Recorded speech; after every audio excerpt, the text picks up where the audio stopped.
The unmistakable sound of grief.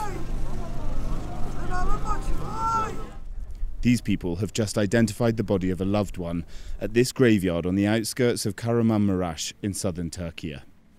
Mustafa arrives in search of his child. I searched the hospitals for my baby. I want to bury my baby and to pray. That's all I want. Yesterday, a nurse told me my baby had died and that I should come here. They showed me a photo. Now I'm here to find the grave.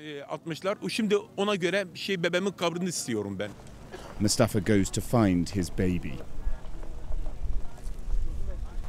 Vans arrive here every few minutes throughout the day, each carrying up to 4 people who died in the earthquakes.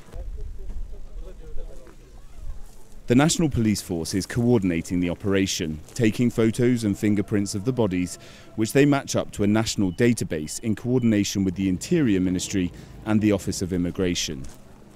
When our processes are done, there are still some bodies which can't be identified. And for them, to avoid any confusion in the future, we take a biological sample for DNA analysis, which can be matched to blood samples from their families later.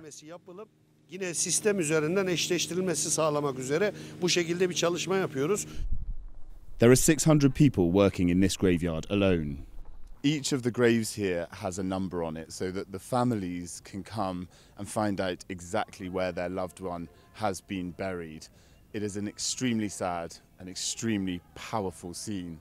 And the reality of this earthquake is that this is just one graveyard like this. Pretty much every city in the region has a similar one.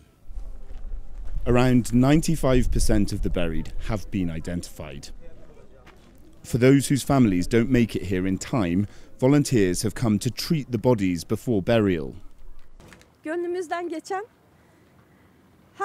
I wish everyone was still alive, but we're here treating the bodies as they should be treated in the Islamic way, to give the families peace of mind.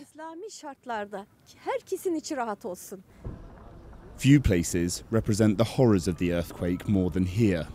And as more bodies are buried, more families walk the graveyard to find their final resting place.